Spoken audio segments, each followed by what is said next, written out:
আসসালামু আলাইকুম, সবাই কেমন আছো? আবারও ওয়েলকাম করছি আমার চ্যানেলে। আর অনেক দিন পরে আজকে একটা লং ভিডিও আপলোড করছি।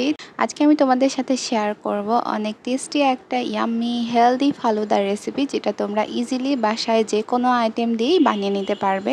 তো ফালুদা সাধারণত সাগুদানা বা নুডলস বা ফালুদার যে ফর্মুলা থাকে সেটা কিনে দিয়েও তোমরা বানিয়ে নিতে পারো। তো প্রথমে আমরা একটা প্যানে অনেকগুলো পানি দিয়ে দিয়েছি, আর এইখানে প্রথমে আমরা সাবুদানাটা সেদ্ধ করে নেব। আমাদের পানিটা ফুটে গিয়েছে। এখন এইখানে আমরা প্রায় 1 কাপ পরিমাণ সাবুদানা অ্যাড করে দিচ্ছি। আমরা এখানে আমাদের ফালুদাটা 5 থেকে 6 জনের জন্য বানাচ্ছি, তো সেই হিসেবে আমি পরিমাণগুলো দিচ্ছি। তোমরা আরও বেশি সংখ্যক মানুষের জন্য বানালে পরিমাণগুলো আরও বাড়িয়ে বা কমিয়ে দিতে পারবে।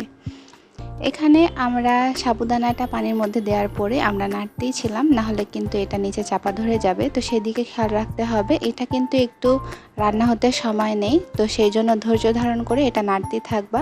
আর এই যে দেখতেই পাচ্ছ আমাদের সাবুদানাটা সেদ্ধ হয়ে গিয়েছে। তো আমরা এটা একটা ছাকনার মধ্যে নিয়ে ভালোভাবে পানি দিয়ে ধুয়ে নিচ্ছি, যেন এটা চাপা ধরে না যায়। এরপরে এটা আমরা একপাশে রেখে দিচ্ছি।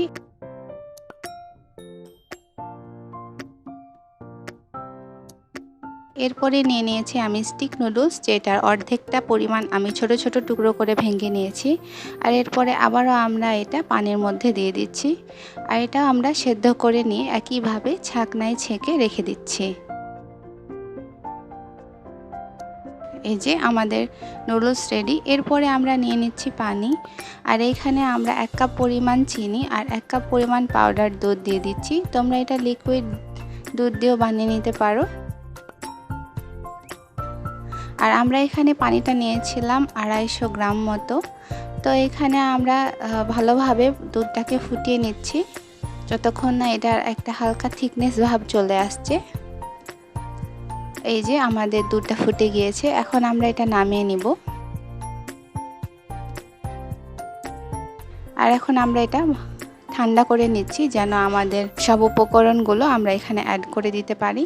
এরপরে আমরা ফল কেটে নিচ্ছি। প্রথমে আমরা আপেল কেটে নিচ্ছি, এরপরে কেটে নিচ্ছি কলা, বেদানা সব কিছু।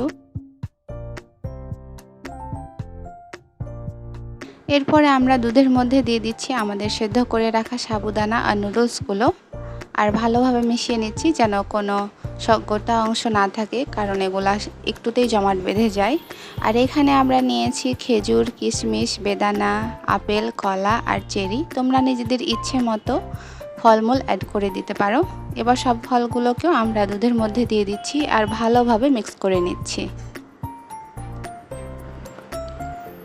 এই তো এটা মিক্স করা শেষ। এখন আমরা এটা ঠান্ডা হওয়ার জন্য কিছুক্ষণ ফ্রিজে রেখে দিব। এখন বেশ কিছুক্ষণ হয়ে গিয়েছে, এখন এটা ঠান্ডা হয়ে গিয়েছে। তো এখন আমরা এটা ছাদে নিয়ে চলে এসেছি।